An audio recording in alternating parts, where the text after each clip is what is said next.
Hey folks, this is Skip Elsheimer of AV Geeks. Um, I was supposed to be live today, but I got sick. Not with COVID, but just the sickness you get when you hang out with little kids who are sponges for bacteria and viruses. And so that's what I'm dealing with today. So I'm not going to be live. Hopefully, I'll be live tomorrow or at least Wednesday. Um, it's Pie Day, so here's a bunch of films about pie. Some of them we've seen before, some of them are ads, and some of them are clips that you haven't seen before. So I hope everybody has a great Pie Day, and hopefully I'll see you live tomorrow.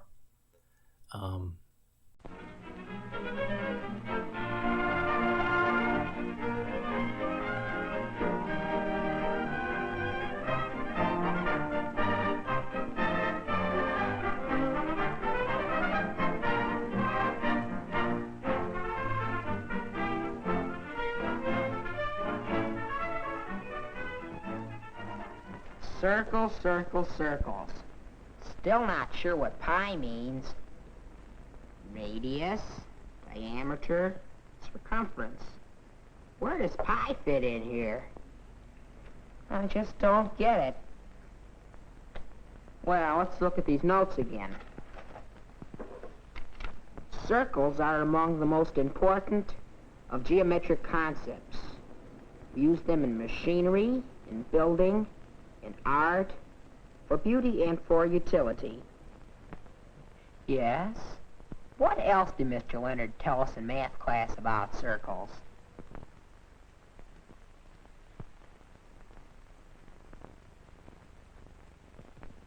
Wheels are circles, and wherever we have built moving machines, from wagons to automobiles, we have used wheels, or circles. To visit a shop where tools are used is to see many circles being put to many different uses.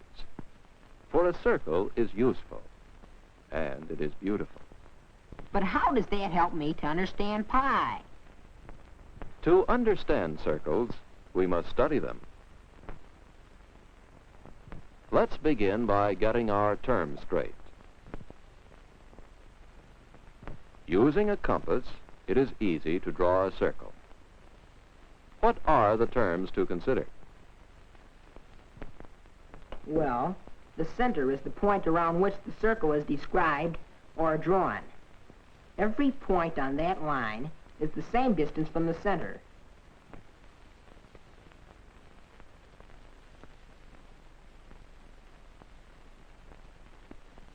Any straight line from the circle to the center is a radius. And any straight line through the center, with its ends on the circle, is a diameter. The length of this line, the circle line, is the circumference. And that's as far as I got before.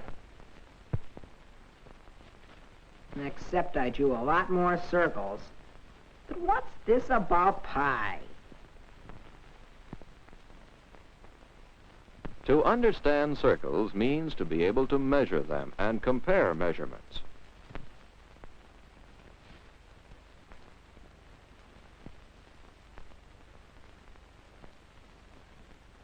Go ahead, John.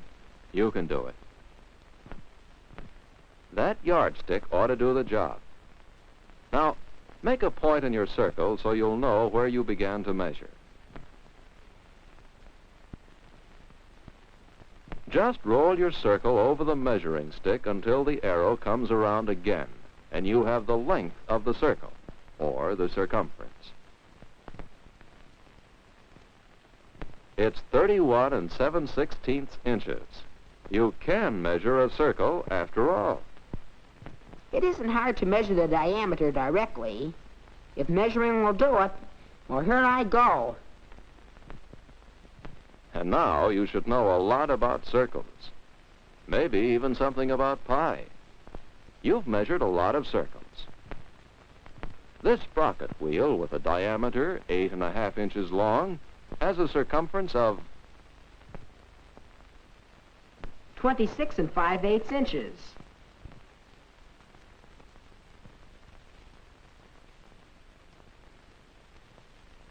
But still, what about pi? In studying the circumferences and diameters of circles, you should notice something important. A circle with a diameter 2 inches long, the circumference of the circle is more than 6 inches long. A circle with longer diameter, say 3 inches, has a longer circumference too. That's just common sense, of course. The longer the diameter, the longer the circumference. Let's keep going. I'm getting it. Suppose you take the circle with diameter of 3 inches. You place that circle carefully, you measure that. You rotate the circle until you measure the circumference, and you record these measurements. Then you measure another circle. This circle has a diameter of 1 inch. You carefully prepare to measure the circumference of this circle. You find the circumference, and you record these measurements. These are the facts which have helped teachers of mathematics to develop the meaning of pi.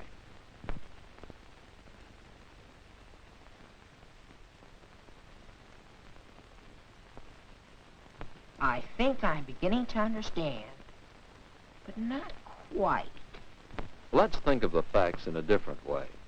Suppose we think of the two circles at the same time. Our small circle with a 1-inch diameter. Our large circle with a 3-inch diameter. We know already the circumference of each of these circles. Now, let's compare the length of the diameter of the small circle with its circumference. We can see this comparison by seeing how many diameters it takes to equal the circumference.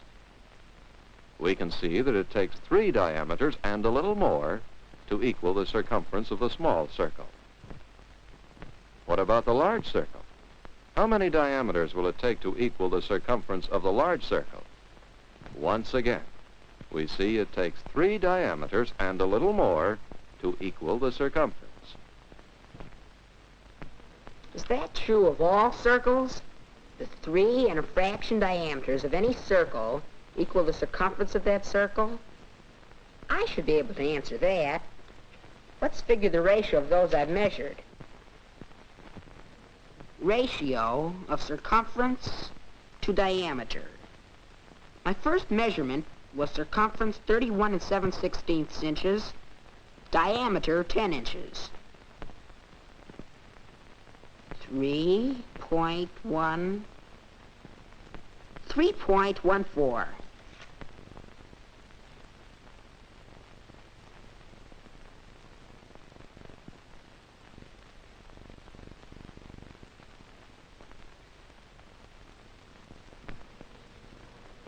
Well, I guess that proves something. They're all so nearly the same. Every one of them. You know, that's quite a discovery. The circumference is a little more than 3 times the diameter. We usually use 3.14 as pi.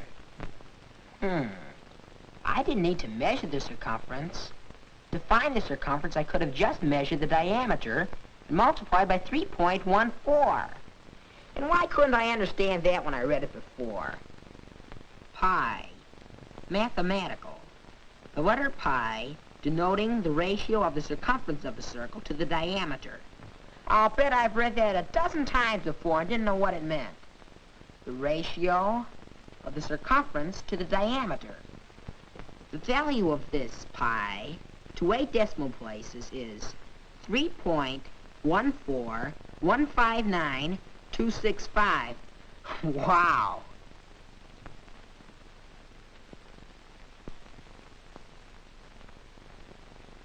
Pi can be written in many ways. All these are symbols for pi. To find the numerical value of this important ratio was one of the great problems of history. From the Old Testament, it is evident that the Hebrews considered the value of pi to be exactly 3. The ancient Egyptians apparently had some knowledge of the value of pi, but it was in Greece that the value of pi was more accurately determined. And from the Greek alphabet comes the name. The 16th letter of the ancient Greek alphabet is still used to name the relationship of the circumference of a circle to its diameter, 3.1416, sometimes used as 3 1/7 as a matter of convenience. pie. That's what I discovered just now.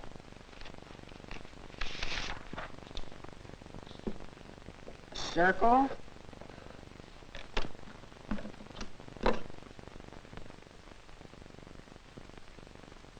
A radius. A diameter. And pi.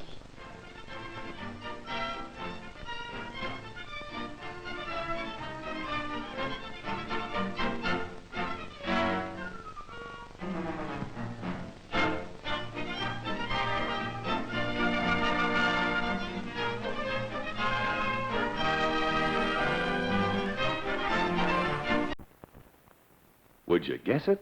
She's a brand new bride preparing her first dinner. Worried? She's sure of heavenly digestible fried chicken with wonderful Fluffo, the highest quality shortening at a low, low price. What's more, Fluffo's creamy freshness and purity make higher, fluffier cakes, perfect pies with tender, flaky crust. Now, Fluffo comes in the regular 1-pound package and the new 3-pound canister, so useful round the kitchen. Smart bride he's got there, cooks like a dream and saves him money too with Fluffo, the highest quality shortening at a low, low price. What do you use to make pie crust? Yellow spread? White shortening? Or both? Why not get the best of both with wonderful Golden Fluffo? Golden Fluffo gives crust the rich golden goodness you get with yellow spread and all the tender flakiness of the finest white shortening. Be sure to get the best of both. Get wonderful Golden Fluffo. Can you see light through the pie crust you bake? I'm Norman Keel. Right here in a Toronto supermarket, I'm making this test on pie crust made with Fluffo. To prove Fluffo makes pie crust so delicate, you can see light right through it. I'll show you what I mean. Would you help me, Mrs. Cavan. Mrs. Cavan, would you turn on the light, please? Oh, it shines right through. See, Fluffo makes pie crust so delicate, you can see light right through it. So tender, it flakes at the touch of a fork. Now, taste it. Certainly is delicate. Because it was made with Fluffo, the pure white shortening that's put through 4 separate refining processes. That's why Fluffo makes pie crust so delicate, you can see light right through it. Try Fluffo. You'll like the price, too.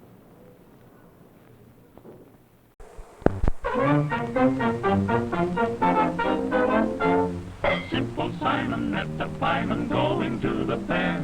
Said Simple Simon to the pieman, let me taste your ware. Then said the pieman, Simple Simon, show me first your penny. Said Simple Simon to the pieman, gosh, I ain't got any. I'm just as plain and simple as you can plainly see. That's why I'm plain and simple as can be.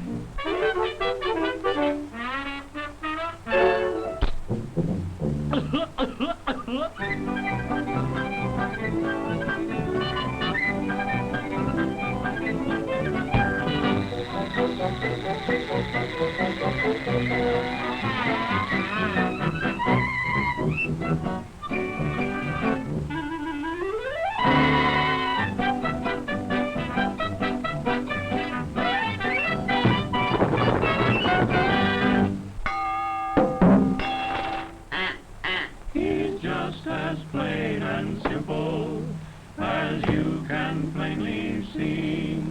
That's why he's plain and simple as can be.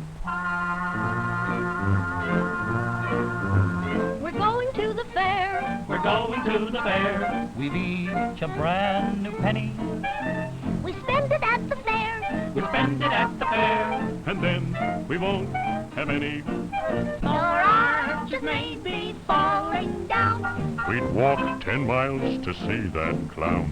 We'll dance away our care. We'll dance away our care. Oh, we're going to the fair.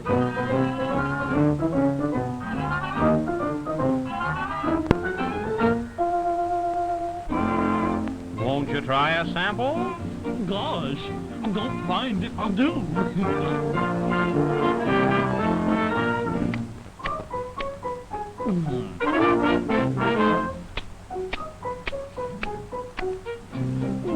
Say, will you make up your mind? I like this the most.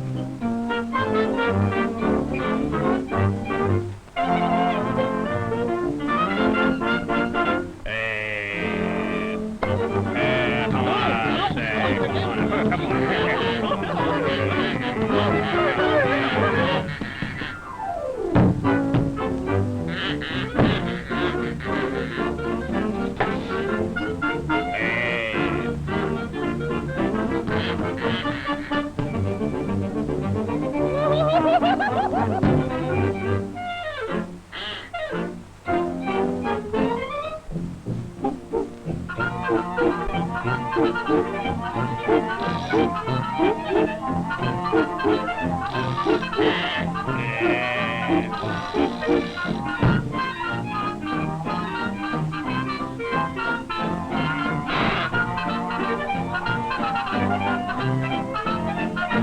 Buzz, the winner.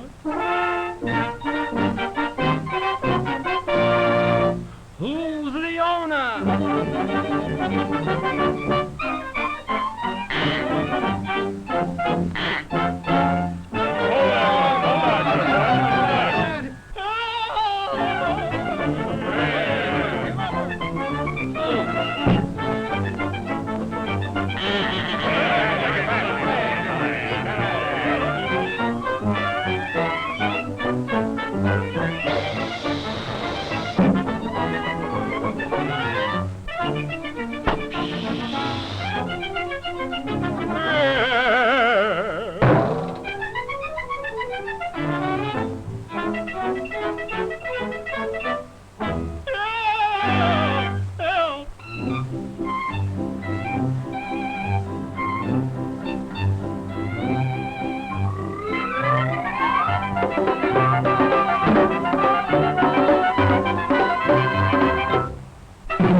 Get off!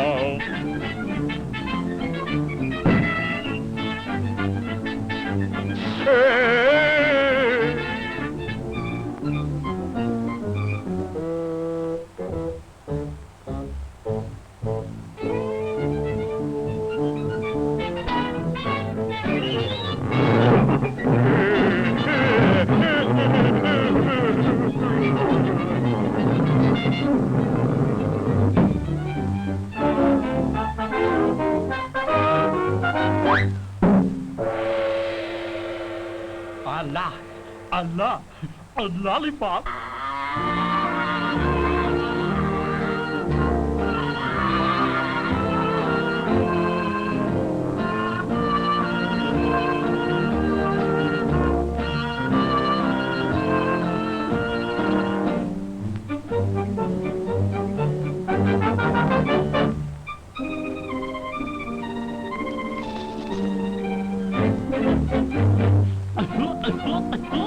I guess it's plain and simple, as you can plainly see.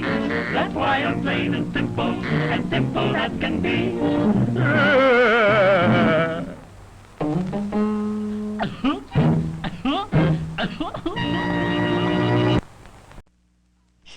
Don't tell Sarah. Don't tell Sarah what?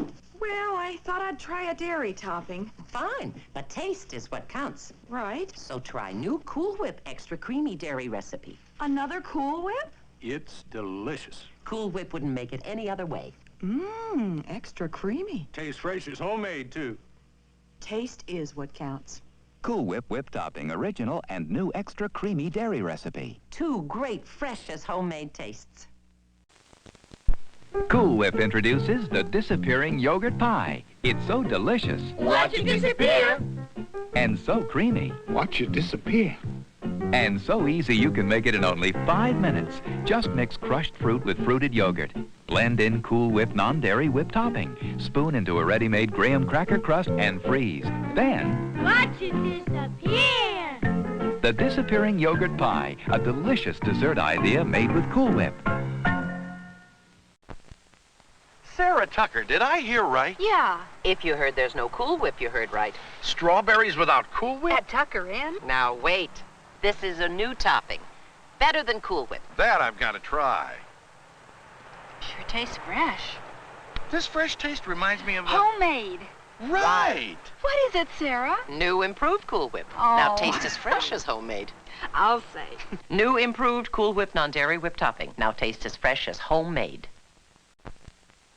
Sarah Tucker, did I hear right? Yeah. If you heard there's no Cool Whip, you heard right. Strawberries without Cool Whip? At Tucker Inn? Now wait. This is a new topping. Better than Cool Whip. That I've got to try. Sure tastes fresh. This fresh taste reminds me of Homemade. Right. What is it, Sarah? New improved Cool Whip. Oh. Now taste as fresh as homemade. I'll say. New improved Cool Whip non-dairy whip topping. Now taste as fresh as homemade.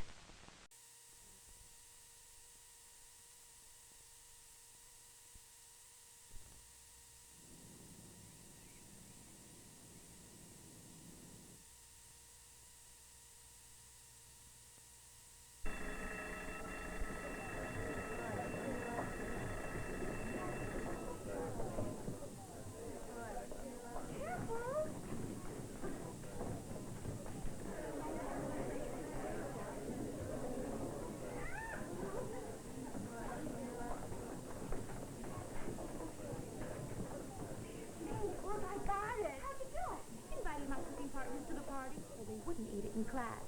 So we eat tomorrow night. But what about men? Hi. The one on the left is me. Is I? Anyway, I'm Sally. Let me tell you the problem. Faith and I decided to give a little party tomorrow night. You know, some food and a few records. And, well, everyone accepted. Everyone except the 2 reasons why we decided to give the party in the first place. Namely, Bill and Frank. They're going bowling. Obviously, we have to change their minds, and in a hurry. If we don't trap them before they get off the school grounds, all's lost. I mean, you can't call a boy at home, can you? Hey, I wonder if there's anything to this way to a man's heart business. Maybe I should give this to Bill. I'd like to give it to Frank. And you know where. Come on, one last try.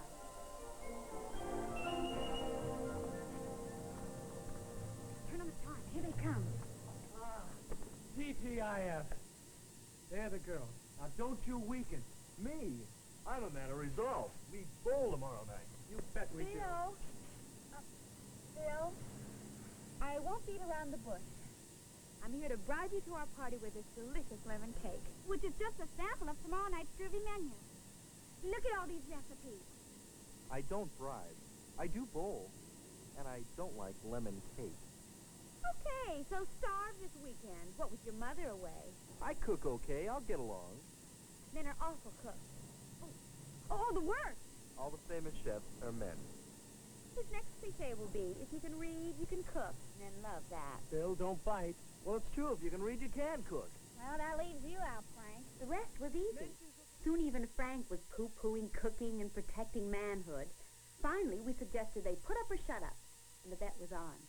We'd each cook identical menus for the party and find a judge.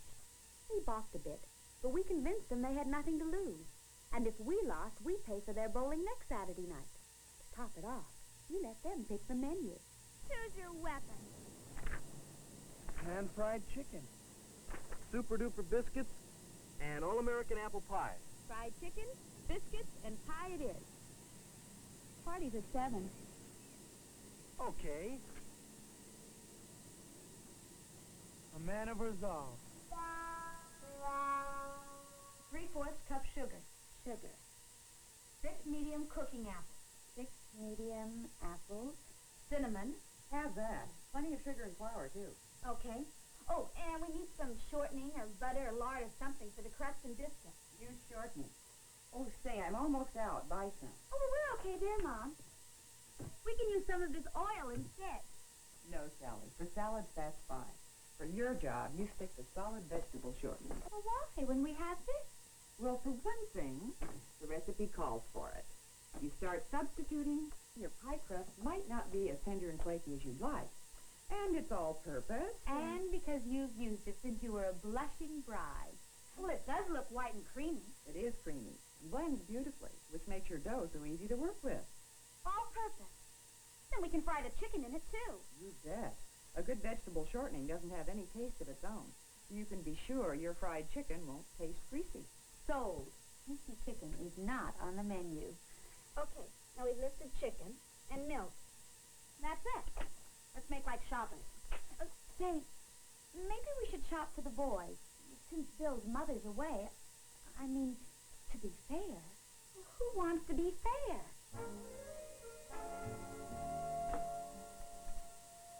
Ingredients lined up, utensils ready. Let's start with the pie crust. Okay.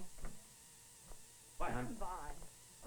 Now cook up a storm, girl. Okay, Dad. Looks like a good start. Incidentally, Dad, you've been named the impartial judge in our cooking contest. Impartial, but I'm your father. The boys accepted you anyway, since you're also a man. Logical, I guess. So long. Okay, pie crust. What's first? 2 cups of sifted flour. This says it's pre-sifted. Sifted anyway. Even pre-sifted flour packs down in storage. So? Sifting unpacks the flour and adds air, so you get the same amount every time you measure. And always sift just before you measure. And besides, these are tested recipes, and we agreed to follow them. It says sift, so sift. I'm sifting. Next, measure 2 cups.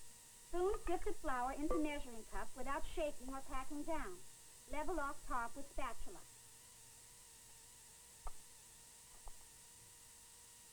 Combine the flour with 1 teaspoon of salt. 1 teaspoon. There. Now add 3/4 cup shortening. Do not use a liquid measuring cup, as you cannot level off shortening. Scoop from can to cup with scraper. Press into cup firmly. Level off. Level she is. 1/4 cup. Now for the 1/2 cup. And that does it.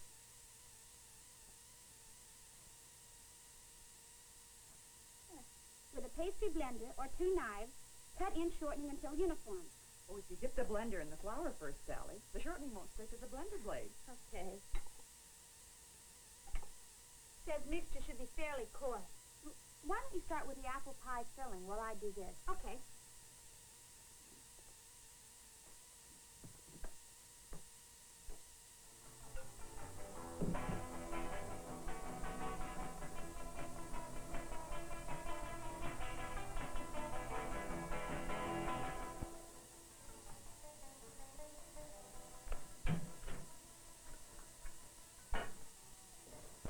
How many cups? 2 cups of flour and a teaspoon of salt. Hey, Bill, this biscuit recipe is almost the same as the pie crust. Why not make them both at the same time? Save sweat. Good idea. Male efficiency. Shortening's next. Where do you hide it? Who knows?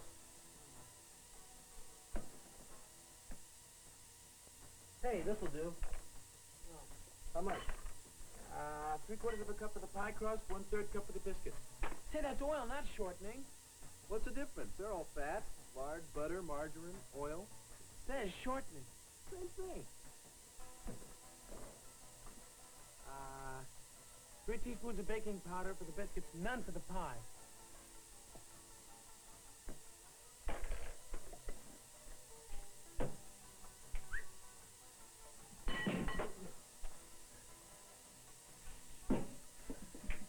It's that added little touch that makes a great chef.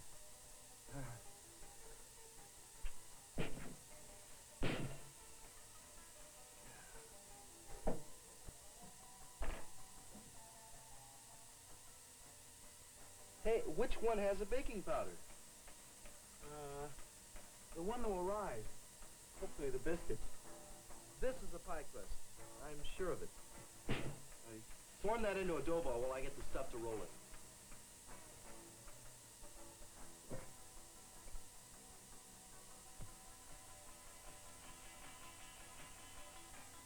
Hey, Phil.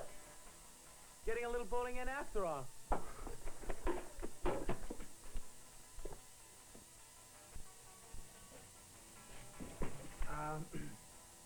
Next you're supposed to flour the board. Yes, sirree. Wherever you are this beautiful Saturday afternoon, I hope you're having fun. F-U-N. Yes, sirree. I hope you're having fun. Well, he was right. The afternoon had been fun. And we had something to show for it. The biscuits and the pie were ready for the oven. Since we were serving the pie cold, we could bake it ahead of time, 400 degrees in a preheated oven, about 30 to 40 minutes. To tell you the truth, it had been a cinch. We'd followed a tested method and the recipe step by step. For the pie crust, after mixing in the water a spoonful at a time, we worked the dough into a firm ball by hand, then divided it in two, one for the top crust, one for the bottom. We were careful not to overflour the pastry cloth on the board so we wouldn't add excess flour to our mixture, just enough so the dough didn't stick or tear. The bottom crust was first. We rolled the dough from the center to the outside, evenly until we had the right uniform thickness. Finally, the dough was about 1.5 inches larger than our pie plate. We then eased the dough into a 9-inch pie plate, as the recipe called for. Then we trimmed the edges even with the plate and added the apple filling, dotted with butter, and moistened the rim of the bottom crust with water. After rolling the top crust, on the pie it went, and we trimmed it 1/2 inch beyond the edge of the plate so we could fold the top edge under the bottom crust to seal the edges so the juices wouldn't escape. The moistened rim helped make this seal tight. Faith, the artist, made the fanciest fluted egg, the way we learned in food class. Then I made an artistic A design to identify the pie as apple and to let the apple juices escape without blowing up the pie. That was it. The biscuits were just as easy. After measuring the sifted flour, we added the salt and the baking powder to make the biscuits light, and we cut in the shortening until the mixture looked like coarse meal. Then we blended in the milk and kneaded the dough lightly about 10 times. Then rolled it 1/2 inch thick. We used a floured biscuit cutter next and put them one by one on an ungreased baking sheet. We separated them because we wanted crust all the way around. They'll only take about 15 minutes, so we'll put them in after the party starts. Meantime, a piece of wax paper and refrigeration will keep them from drying out. Now to just the very last beautiful piece of chicken in the milk. Shake it all up with the flour, salt, and pepper.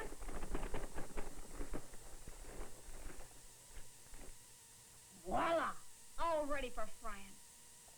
I'll put this right here by the fry pan so you don't goof tonight with all the excitement. There.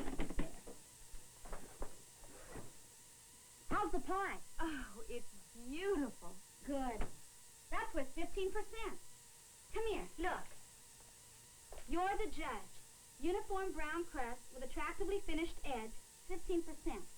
Medium thin and crisp crust, 10%. You better give that to Dad. He's the judge. Well, I better go do some with my hair.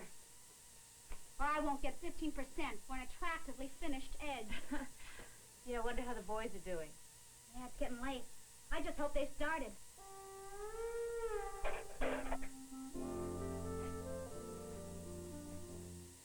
We do all this in an hour?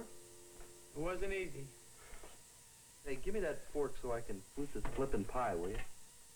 Fork. Bill, I think we should have stuck a little closer to the recipes. Now he tells me. Here, put the pie and the biscuits into the oven, will you? I'll start frying the chicken. Yeah. The oven isn't preheated. Add the temperature on to the other end. What temperature does it say? It says 400 degrees for the pie, 425 for the biscuits. Make it 412 and a half. 412 and a half?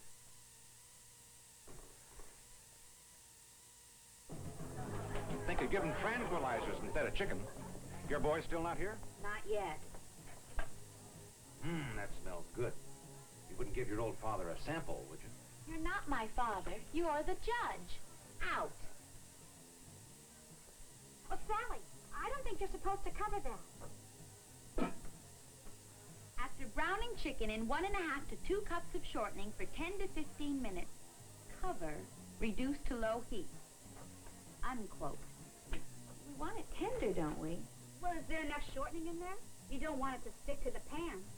Never add shortening after you've started frying, Paige. It lowers the temperature and prevents crisping. There. 25 minutes more and we eat. If you want it really crisp, remove the cover the last 10 minutes. What's that for? A crying towel for your father after he tastes the boy's food? Paper towels to drain the chicken on. As if you didn't know.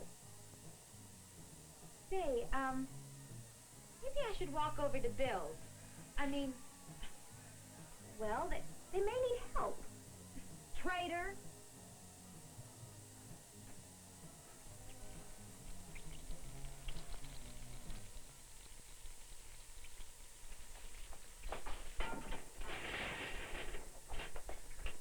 You said you'd watch it while I got dressed. Yeah, well, you shouldn't have listened. Yeah, and I shouldn't have listened either when you told me which dough had the baking powder in it.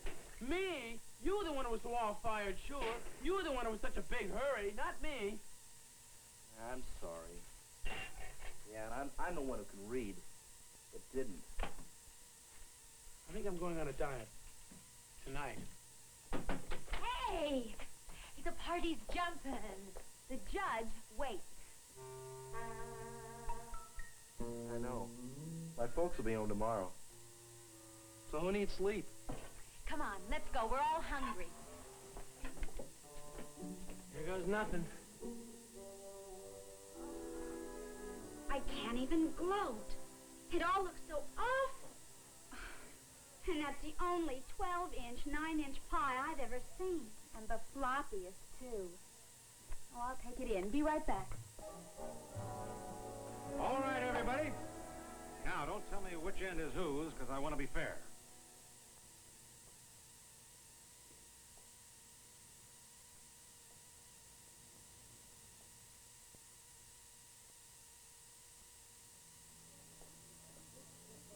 Don't look. Cut it, all right. Biscuits, crisp. Pie, yes, apple.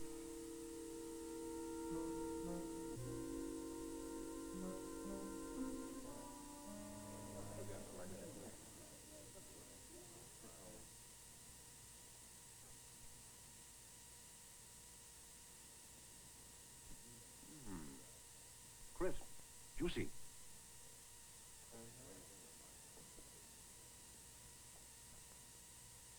Flaky, very light.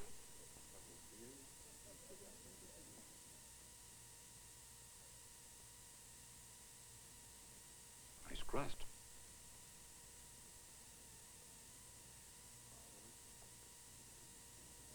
Tender. Delicious. This end wins, hands down. Now, whose side was it? The boys! The boys! The boys? Come on. We didn't win. Our stuff looks awful. Yours is great. Nonetheless, you won. You know how you men stick together. Well, I'll admit you're prettier than any male chef I've ever seen. For that, I'll help you with the dishes. Dance? In a minute, okay? Okay. You are really too much. First you let them win, and then you let them trap you into doing his dishes with that phony compliment. Trap? So who's bowling? But we're going to have to pay for their bowling next Saturday night. And who's going to have to go along with them so we can pay? So, who won and who lost? You're the judge. Sally?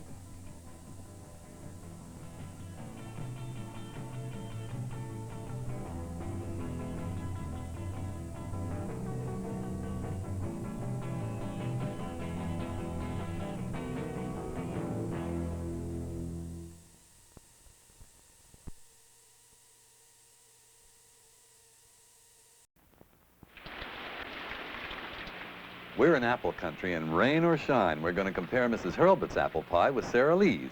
I'll taste hers. And I'll taste yours. Mmm, excellent. So is Sara Lee's. The crust is delicate and tender. How about the filling? Sweet and tart, like an apple pie should be. Firm and plenty of apple. No wonder nobody doesn't like Sara Lee. It's as good as mine. And for a very good reason. It's the most economical source of the elements needed to provide energy and help build strong bodies. It is wholesome, tasty, doth not live by bread alone, that the meal seems incomplete. Formerly, most bread was made in the home, but it took experience and a lot of hard work to turn out good bread every time. The housewife usually gave a sigh of relief when her efforts were successful. Today, the baking industry has taken over a good part of the job of providing America's daily bread and other bakery products. It employs more than 300,000 persons in a wide variety of jobs, calling for various degrees of skill and knowledge. In a large wholesale bakery, the actual baking is mainly machine operation, and except for certain key jobs, much of the work can be done by persons without any training. The first step in bread making is to prepare the flour by sifting and blending. The other ingredients, such as sugar, yeast, shortening, milk, and salt, are weighed or measured carefully according to set formulas. A man called a mixer starts the bread on its way to the table by pouring the ingredients into a huge dough mixing machine. He sets a scale which weighs out just the right amount of blended and sifted flour. The flour falls from an overhead hopper into the mixer, which is then set in motion. Half a ton of dough, enough for 1,000 loaves, can be mixed in some machines. When the dough is ready, it is dumped, which the mixer's helper wheels into the air-conditioned fermentation room. In this warm, moist place, the yeast cells multiply and the dough rises. To make good bread, the dough must be allowed to ferment just the right of time. The skill of the bakery superintendent is called on in working out proper schedules to the divider, where it is separated into pieces the right size for individual loaves, and checks the weight of the pieces and regulates his machine so that the output is uniform. The rounding machine rolls the dough into compact balls. These travel slowly for a time on an endless belt in an air-conditioned cabinet or overhead proofer. This gives the dough a chance to rise again. Then the pieces are fed into the molder, which flattens them and rolls each one up into the proper shape for the pans. The pieces are delivered to men known as panners, who place them in greased bake pans. The pan racker puts the pans on racks, which go into a proof box, where further rising, called proofing, takes place. Here, too, temperature, humidity, and time must be carefully controlled. Then the bread is ready for baking. The oven loader sets the pans on the moving steel belt or hearth, which carries the bread slowly through the oven, where it can be observed through windows. Finally, it is delivered, baked to a golden brown, and the oven dumper puts the loaves onto a belt leading to the cooling room. The oven man has a responsible job. He must regulate the temperature and humidity in various parts of the long oven to ensure bread that is baked to a turn. After cooling, the loaves go into a slicing and wrapping machine. Its razor-sharp blades slice about 40 loaves a minute. The machine does all the work, but the operator must watch it closely to see that everything goes smoothly. The wrapping end of the machine, too, is completely automatic.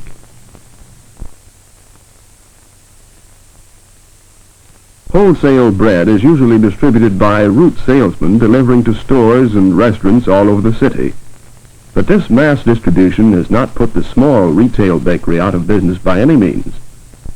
In fact, most of America's 30,000 bakeries are small ones, serving their own neighborhoods. In addition to bread of all kinds, retail bakeries make a variety of foods, including cakes, donuts, rolls, pies, cookies, coffee cakes, and fancy pastries. Because of this wide variety of goods, to be a baker in a small shop, you have to have real skill and experience. Except for electrical mixing machines, flour sifters, and in some cases ovens, the average retail bakery is not mechanized, so handwork is the rule. 1 minute you may be getting a batch of cookies ready for the oven, and soon after be making pies or cakes. And no matter what you make, it must be really good if the bakery is to keep its customers. Not only good to the taste, but clean and wholesome. The conscientious baker is aware of his responsibility to the consumer's health. The working hours for a baker and his helpers used to be long and arduous, but today most bakeries operate on 8-hour shifts. But a baker must be in good physical condition, for some bakeries are warm places, especially in the summertime. Bakers usually learn their trade as helpers or by contracting as apprentices. Experienced bakers teach the apprentice the skills of the trade, and when the training period is completed, the apprentice is qualified for a job as a journeyman baker. Baking can also be learned in a vocational school. Nationally known schools of baking are located at the Dunwoody Institute, the Seibel Institute of Technology, and at the American Institute of Baking. Such schools offer ambitious workers a chance to qualify for better jobs in the industry. Their programs include instruction in the science and theory of baking, shop management, and related mathematics. These schools have completely equipped bakeries where the student learns all phases of wholesale and retail baking. Courses cover routine shop work on all bakery products and special study leading to a thorough understanding of the chemistry of baking. The subject of fermentation includes the study of yeast. This one-celled fungus, with its facility for rapid reproduction, plays a vital role in baking. When the course of training in a good vocational school is completed, the students are prepared to take advantage of the opportunities for employment as foremen or production managers in large bakeries. Such men must be highly skilled technicians. There are also positions as executives for men who know baking thoroughly and who also have sound business ability. Men with scientific training are employed in laboratories engaged in routine analytical work for large bakeries or in research work for the industry as a whole.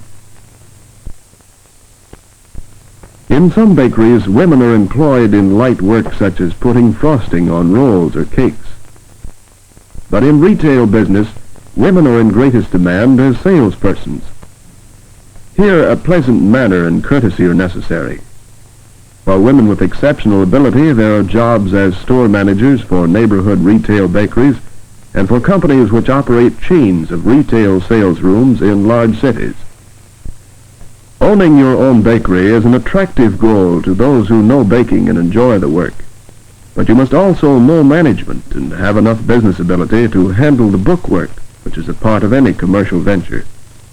But whether you operate a shop or work for someone else, you will find the baking industry an interesting field. It is one which contributes to mankind's well-being. It is a permanent part of America's economy and is due for further expansion. It offers employment to many and a career for those who qualify. If the work appeals to you and you're willing to learn with a sincere desire to get ahead, you may find some phase of the baking industry a worthwhile choice as your life work.